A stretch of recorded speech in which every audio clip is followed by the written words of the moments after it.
Good morning, everybody. Good morning. I got lots of sleep, so I'm feeling great.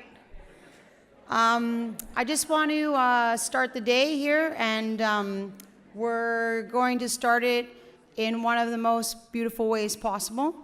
We have elder and visionary Mary Courchene, aka Jamie's Nana.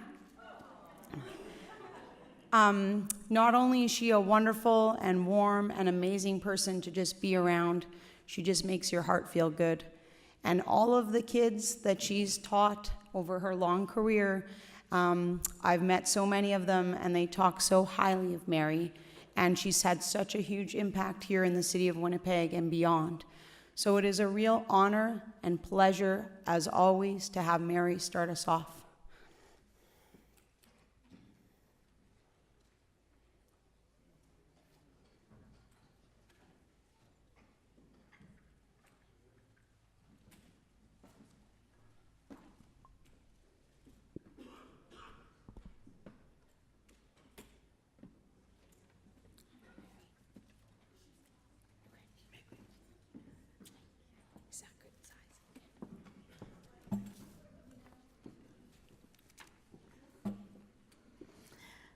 Good morning.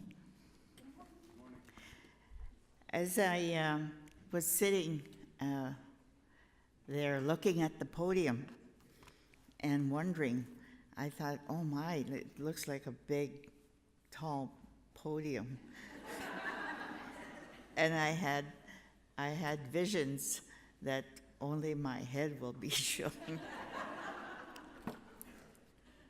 Anyway. I'm just so happy to be here with you this morning to bring words of gratitude for life, and gratitude that we're all here this morning to hear visions, to hear dreams. And I really like the title of this. The future is Indigenous. I've been around for a long, long time. When I was a little one, and I was on the reserve, there were a lot of my relatives, and my uncle comes to mind. He lived off the land. He never had a job, like, a job, but he lived off the land. He fished, he hunted, and he had the most beautiful, warm home. They were next door neighbors to us, and as a little wee one, I used to run over to their place and make sure I'd be there early, because my Auntie Nancy would be always baking, and she would do that first thing in the morning. So I would just watch her and make bannock, fresh bannock every day. And before I went to residential school at the age of 5, one day, I must have been 4 years old, I went, and of course I was leaning over in her big kitchen and watching her. And she looks at me and she says, tomorrow you'll be baking bannock. So I was all excited. And I knew what I had to do. The next day I went over and I made my very first bannock just from watching exactly what she had done. And she had all the ingredients prepared, and all I had to do was mix and then knead the dough and put it in the oven. And so that's how I learned. So that was the traditional lifestyle. It all changed at 5 years old when I went to residential school. I was not prepared to go. My mother never told us. We knew where it was. We were the closest neighbor to that building. But my parents never spoke about it. You see, my mother was on the first intake of the residential school era in our community. So that lifestyle was good. And it had already begun, of course, to erode. But my uncle was one of the last people who would live that lifestyle, that traditional lifestyle, in our community, that is. The lifestyle of living off the land totally in our community. So it is, and now I'm here, and the art world, as we know it, is life. And so it is with great honor that I'm here to welcome all of you to that, to imagine what it's going to look like perhaps in 100 years as the future, the 7th generation, perhaps will be celebrating something like this. It'll be 100 years and they'll say, 100 years ago, it was here. And 100 years ago from today, it was all over. Art was all over, however it was, and it was part of life. I want to share with you and our special prayer, a prayer that was passed on to me from my dad. And I say it every day, every morning now. And it was, again, it happened when I was about maybe 3-4 years old. And I was a curious kid. And I used to wonder, whenever my dad happened to be home because he worked.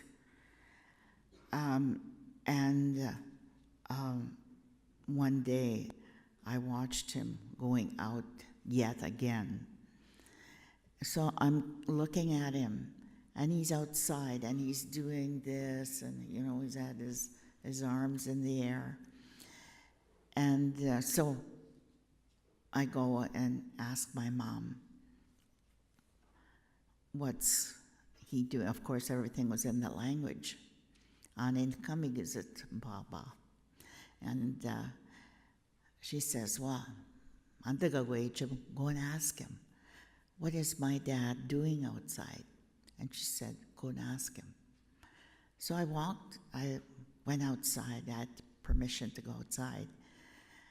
And it seemed like he was talking to someone. So I didn't want to interrupt him. And I let him finish. And then when he was finished, he looked and he saw me. And I said, I said, why are you doing what you are doing? And he looks at me and he says, Miigwech denag siya manito. I'm saying thank you to Creator. And I'm talking to him, to the Creator. And I'm saying, thank you for life. Thank you for giving me another day to walk your beautiful earth. And I ask humbly that I walk softly. He looks at me. That's what I'm saying. And all I said was, oh. That's all the little kid wanted to know. Anything beyond that, there was no deep conversation. I forgot about that prayer. I forgot, totally. I went to school, decades passed. I left school. I got married, had children. And right around the time that my children were growing up, I began to seek who I was, who I truly was as an Anishinaabe Ikwe. And it was then, and I sought elders, I began to go to ceremony. And it was, and I had all of that thinking to do. And I felt that I had, for many years, that I had lived a pretend life. And I did. I lived a pretend life because I just wanted to be part of, I wanted my family to be part of mainstream society. And I put my Indigenous roots aside. I didn't teach my children my language. Only one of my 7 children understands and speaks the language. Not totally fluently, but she does understand. And that was my oldest daughter, Elaine. Happens to be Jamie's mom.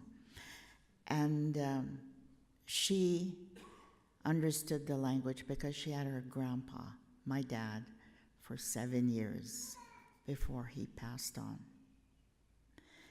So it's always an honor for me to be able to say that prayer in honor of my dad.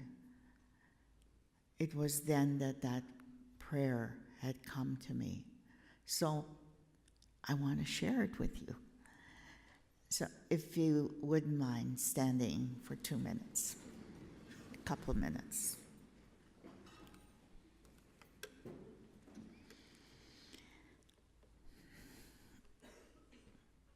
Nagam wabino wani koindish nekas makwando dem.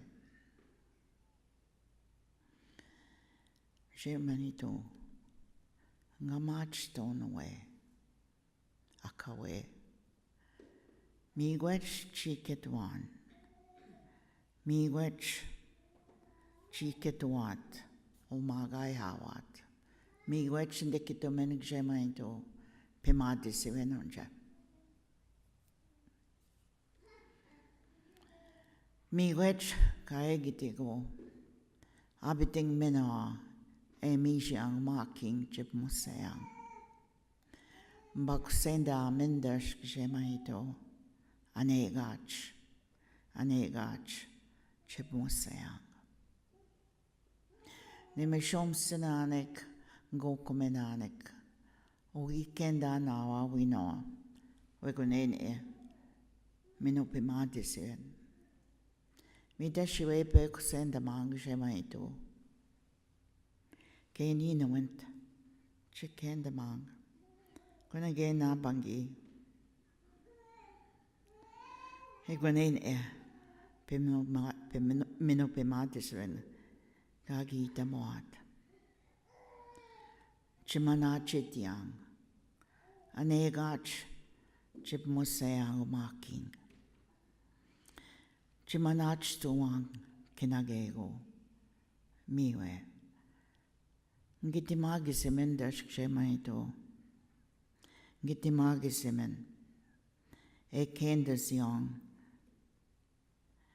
Pangietago Anen to Kenda Nawa, Janish Nabek. Boksenda Mingae, Jibinani Cinnamon, Ishewa Disiven. Mi we anish, Japitendagok, Ishewa Disiven. Ishenega Sion, Ishewa Disiven. Ngami Gatimen, Ngagi Kantimen. Ispenta Shang, Iwe. Ishewa Disiven, Nga Kendamen, Nga Sagitimen. Jemaito, Miwe Bek Sendamang Nangum Kagishak. Chimi Wedge. Gitimagen Mishnam Tago. Gitimagen Mishnam. Gitimagen Mishnam. Ah, Miigwech. Aha. Miigwech, thank you. And we'll have a super, super day.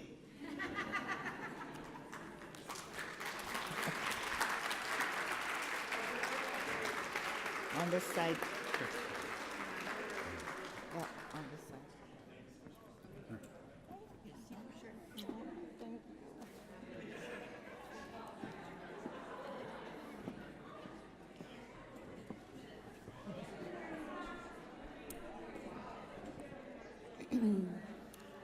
So I just want to start by saying thank you for all of the performers last night. For those of you that could join us, it was a pretty amazing group of people.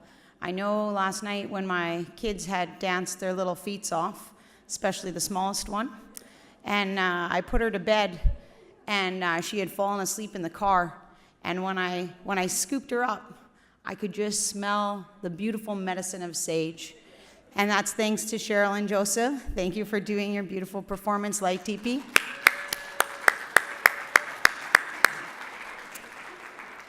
How fierce was Riley Sandberg and the Thunderbird Women drum group. I actually watched her go up to Boogie and said, it was very cute. She was like, okay, when I do this move, you pick it up. 1, 2, and she was instructing him of what kind of beats she wanted and when she wanted them. And you should have seen his cute face. He was like, okay.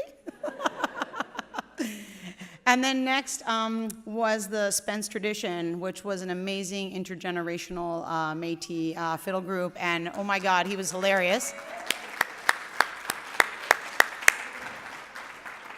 I have a feeling that Maria is going to want to learn some new moves soon.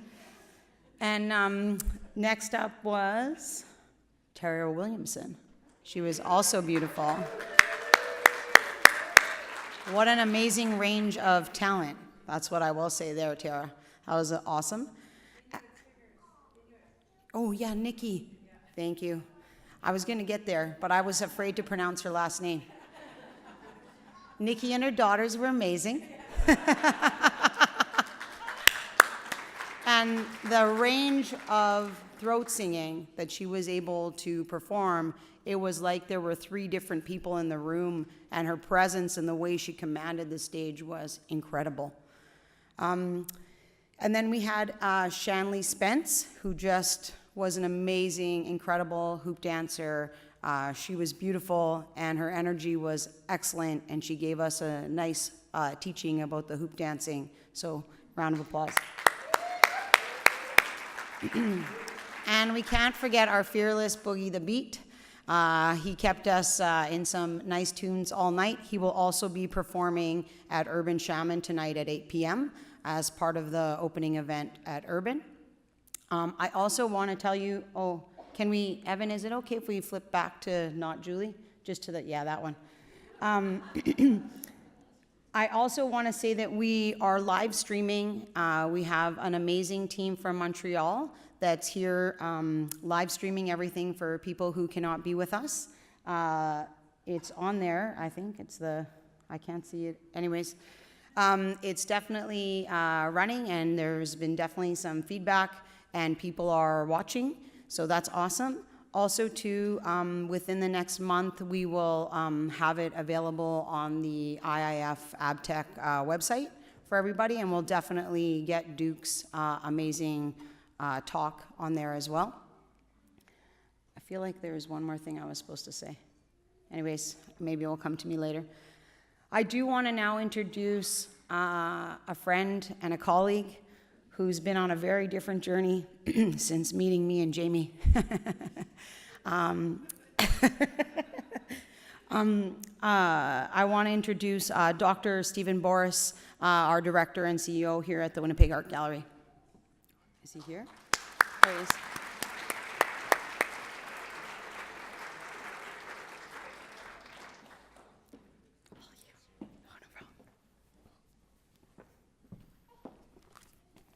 Thank you, Julie. Thank you, Elder Courchene, who I always think of as Jamie's grandmother. So welcome to the WAG, and for those visiting, welcome to Winnipeg. It's my hope that you experience the warm and friendly spirit of our city. I couldn't be more excited for the WAG right now to be one of the hosts for this year's Future Imaginary Symposium.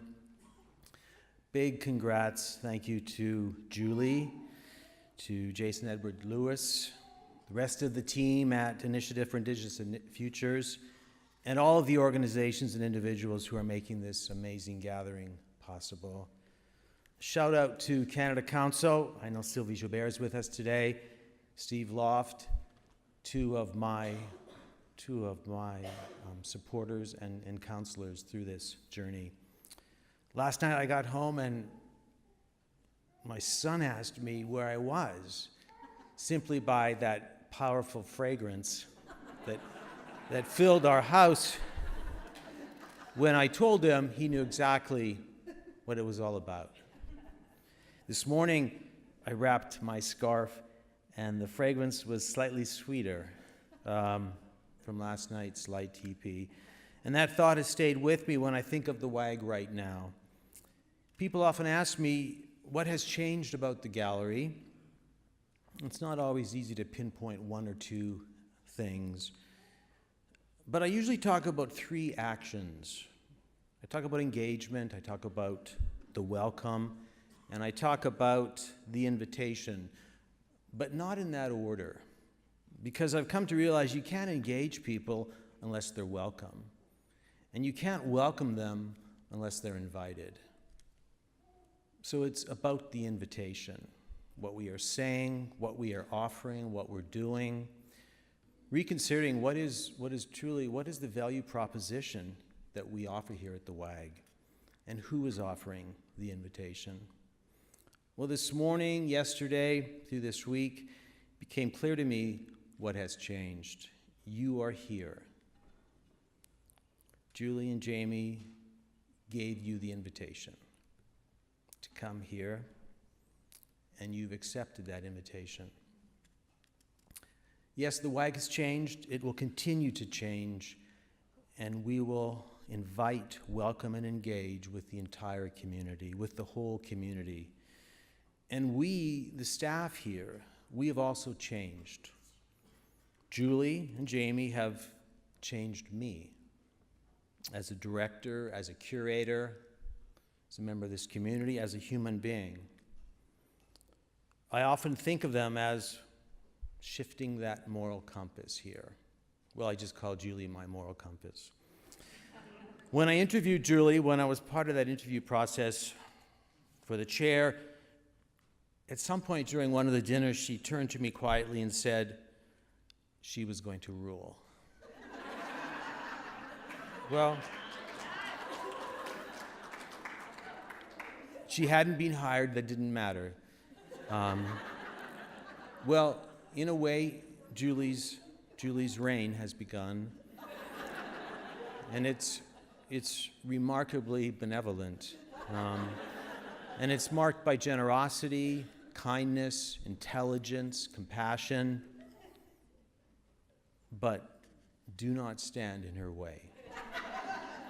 And I stand here today on the traditional lands of Anishinaabe and Anishinaabe, Dakota, and Dene peoples, and on the homeland of the Métis Nation. respecting the treaties that were made here, acknowledging the harms and mistakes of the past, and dedicated to moving forward in partnership with Indigenous communities in a spirit of reconciliation and collaboration. And working in partnership with you, the WAG is striving to be at the forefront of a cultural resurgence as Canadian society recognizes more and more the power of Indigenous art and its role in fostering a greater understanding and respect amongst all peoples.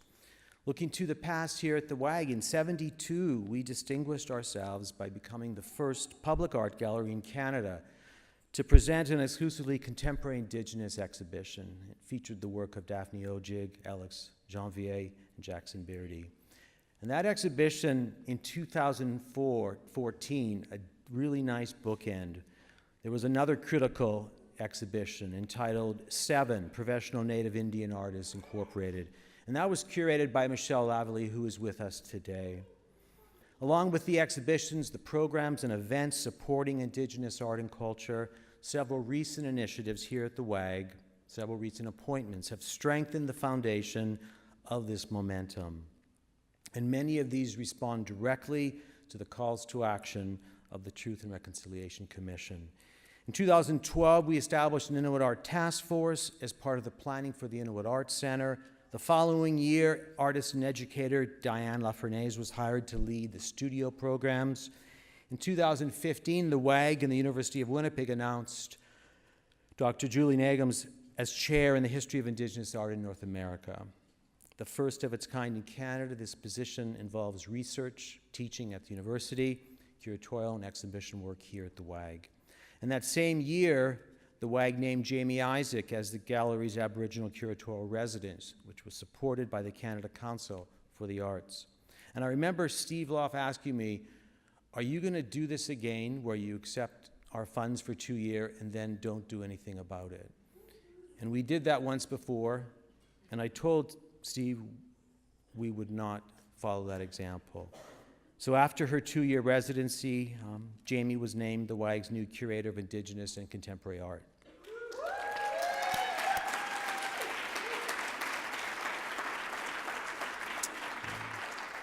And this fall, the WAG commissioned Dr. Heather Iglesiorte of Concordia University to act as the guest curator for the inaugural exhibitions of the Winnipeg Art Gallery's Inuit Art Center, which is currently in development. And we're looking forward to announcing some more exciting appointments, hopefully some today and in the coming months, key appointments with the Indigenous initiatives. As many of you know, Julie and Jamie co-curated Insurgence Resurgence. This is the largest contemporary Indigenous show in the WAG's history. The groundbreaking show features 29 artists from across the territories and nations, including 12 new commissions. It's great to have both the curators, but several of the artists here with us today. Insurgence Resurgence is perhaps the most ambitious show in the WAG's history, but clearly the most ambitious presentation and one of the few in Canada produced by one single institution led solely by Indigenous curators. The show heralds innovative curatorial practices, new museum templates, modes of expression, representation, reflecting Indigenous ways of interpretation and understanding. Perhaps there's no better moment in Canadian history, in North American history, to exhibit and critically analyze contemporary Indigenous art. The work upstairs and around this building pushes the boundaries and provides a platform for real dialogue with the community. And ensuring the future continues with an even greater Indigenous presence, the WAG assembled this year the Indigenous Advisory Circle, which is chaired by Julie and Heather Iglesiorte, both who are participating in this symposium. And this circle is providing leadership and counsel in the development of exhibitions, programs, education, outreach, partnerships. Many of you also know the WAG is home to the largest public collection of contemporary Inuit art in the world, and that's one of the reasons we're developing an Inuit Art Center. I'd like to acknowledge the amazing work of Dr. Darling Coward-White, who has led us to this point. This will be the first of its kind in the world, celebrating Inuit art, the people who make it, and the lands from which they come. It will connect North and South, bring us together to meet, share, create, and understand.